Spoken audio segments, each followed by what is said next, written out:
नमस्कार दोस्तों, राधे राधे। कैसे हैं आप सब लोग। तो दोस्तों, आज हम लाए हैं कलश स्थापना का विधि। बहुत ही आसान तरीके से हम घर में ही कैसे कलश स्थापना कर सकते हैं, उसी का हम विधि लेके आए हैं। तो कलश स्थापना के लिए हमें 3 चीज़ की तैयारी करना पड़ता है। एक, कलश की तैयारी करना पड़ता है। दूसरा, जो ज्वार बोते हैं, जो जवारे बोते हैं, वो मिट्टी की ऐसे ज्वारे की तैयारी करते हैं। और तीसरा, हमें नारियल की तैयारी करना पड़ता है। तो ये 3 चीज़ है जिनको एक एक करके मैं बताऊंगी। दोस्तों, पहले ही मैं एक बात बता देना चाहती हूँ, किसी वजह से हमारे घर में ज्वारे बोना अभी बंद है, जिसकी वजह से मैं ज्वारे बो के नहीं दिखा सकती, बस आपको नियम बता सकती हूँ।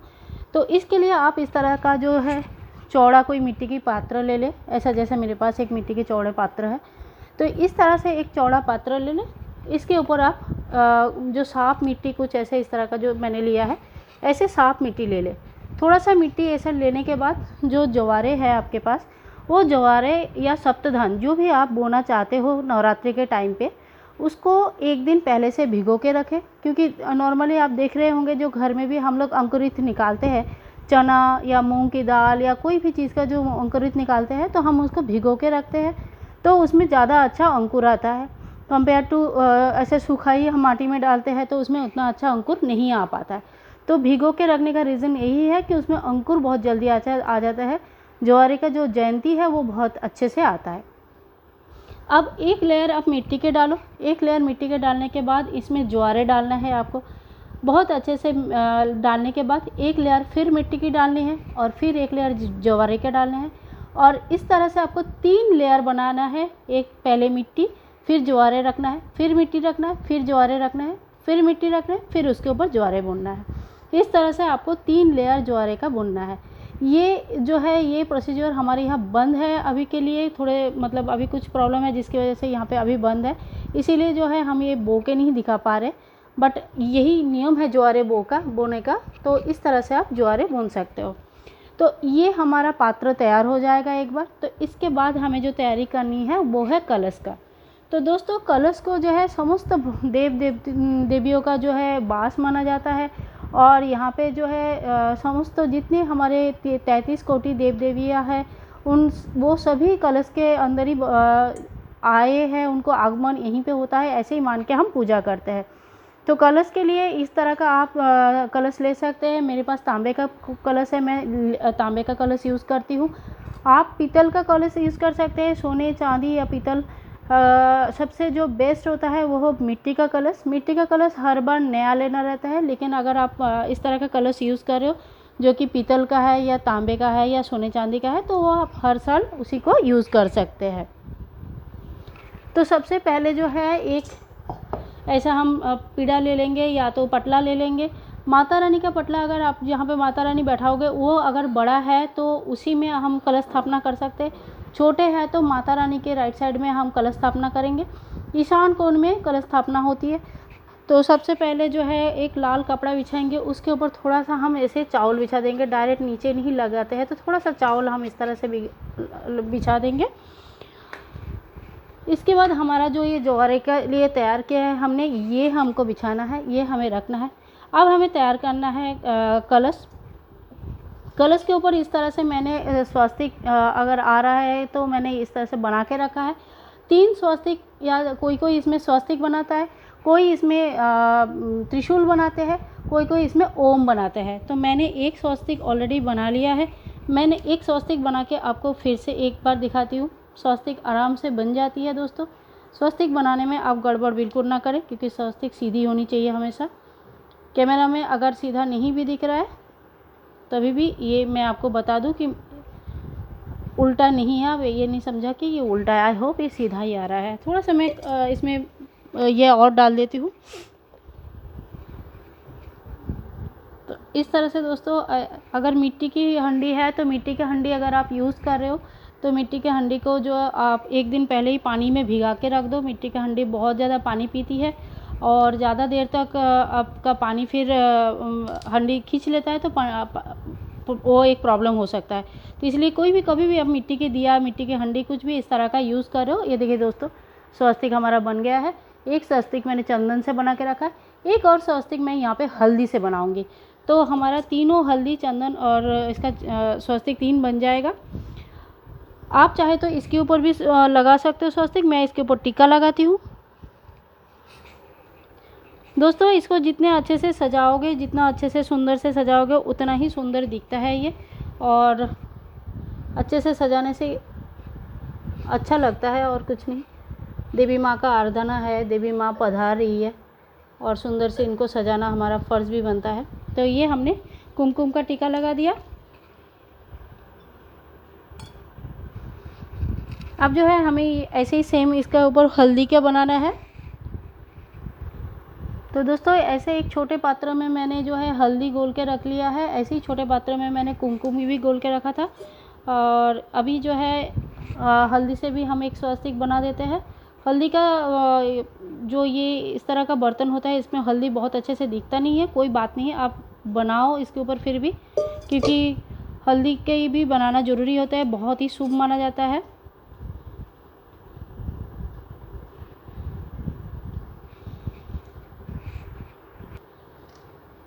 इस तरह से आपको जो है स्वस्तिक बनाना है, और ये सूखने के बाद दिखना शुरू हो जाता है। अभी थोड़ा गीला है इसीलिए नहीं दिख रहा है, सूखने के बाद ये पूरा दिखना शुरू हो जाता है। तो यहाँ पे हमने बीच में टीका लगा दिया। तो दोस्तों, ये हमारा हल्दी का स्वस्तिक बन गया है, ये हमारा कुमकुम का स्वस्तिक बन गया है, और ये हमारा चंदन का स्वस्तिक बन गया है। तो ये तीनों स्वस्तिक हमारा बन जाने के बाद हमें घट का जो है गला जो होता है, इनको हमें जो कलावा या रक्षा धागा, जो भी हम बोलते हैं, कलावा बोलते हैं, कोई रक्षा धागा बोलते हैं, उससे हमें इनको बांधना होता है। तो ऐसे जो कलावा होता है, इस तरह का जो कॉटन का कलावा रहता है, इससे हम जो है थोड़ा सा एक कलावा ले लेते हैं, और ये रक्षा धागा से इनकी लोटे का जो मुंह है ऐसा खुला नहीं छोड़ते हैं, इसको लोटे का मुंह को हम ऐसे बांध देते हैं। तो इस तरह से हमने लोटे का मुंह बांध दिया है। अब जो है लोटे का हम यहाँ पे रख देंगे। ऐसे करके हमारा लोटा भी यहाँ पे आ गया है। अब जो है हमें यहाँ पे डालना है थोड़ा सा पानी। यहाँ पे जो कलश स्थापना के लिए हमें इसमें शुद्ध जल डालेंगे सबसे पहले। तो ये हमने शुद्ध जल डाल दिया। लोटा में पानी थोड़ा सा कम रखिए, ताकि जो है आप बाकी जो सामान जब लोटे में डालेंगे तो पानी उभर के बाहर ना आना पाए। इसमें थोड़ा सा गंगा जल डालिए। हमने थोड़ा सा गंगा जल डाल दिया इसमें। गंगा जल डालने के बाद ये कुछ सामान है। ये है खड़ी हल्दी, ये खड़ी हल्दी है, ये सुपारी है, ये है 1 रुपये का सिक्का। इसमें आप चांदी का कॉइन डालेंगे तो ज़्यादा अच्छा रहेगा। ये है दुर्वा घास। ये सारी चीज़ें जो है हमें ये कलश के अंदर ही डालना है। तो ये हमने दुर्वा घास डाल दिया। हमने ये जो लाए हैं खड़ी हल्दी, ये भी डाल दिया, और सिक्का भी डाल दिया। सिक्का अगर चांदी का डाल सकते हैं तो बहुत ही अच्छा है। सिक्का अगर आपके पास चांदी का नहीं है तो कोई बात नहीं, आप जो 1 रुपये का सिक्का आता है वो भी डाल सकते हैं। अब जो है इनके अंदर हम आम या आम के पत्ते डाल सकते हैं, या तो आम के पत्ते से सजाते हैं हम लोग। 5 आम के पत्ते या 5 अशोक के पत्ते, पान के पत्ते भी यूज़ होता है। मेरे पास आम के पत्ते हैं, तो इस तरह का आम के पत्ते हैं। इनको मैंने धो के सुखा लिया है। अभी इसी आम के पत्ते को हम थोड़ा सा टीका लगाएंगे। तो जो हमारे पास लाल कलर का हमने ये टीका लगा बना के रखा है, उसी वही टीका हम इस तरह से लगा लेंगे आम के पत्ते के ऊपर। थोड़ा सा अच्छे से सजाएंगे, आप पत्तों को भी अच्छे से सजाएंगे ताकि देखने में ये भी सुंदर दिखे। सारे पत्तों में मैं एक एक करके टीका लगा लेती हूँ। आप चाहे तो ये सब चीज़ें एक बार में ही पहले ही तैयार करके रख सकते हैं। माता रानी को बैठाने के टाइम पे आपको जो है ये घट स्थापना और मंगल घट बोलते हैं कोई, और आपको दिया वगैरह सब जला के तैयार करके रखना चाहिए। बीच में हम इनकी हल्दी के टीका लगाएंगे। दोस्तों, इसमें अलग अलग जगह का अलग अलग नियम होता है। आपके घर में जो नियम फॉलो होता है आप वैसा कीजिए। हम वो बता रहे हैं जो हमारे घर में फॉलो होता है। इसमें हम लोग हल्दी का टीका लगा रहे हैं। बीच में सारे पत्तों में हम इस तरह से टीका लगाएंगे।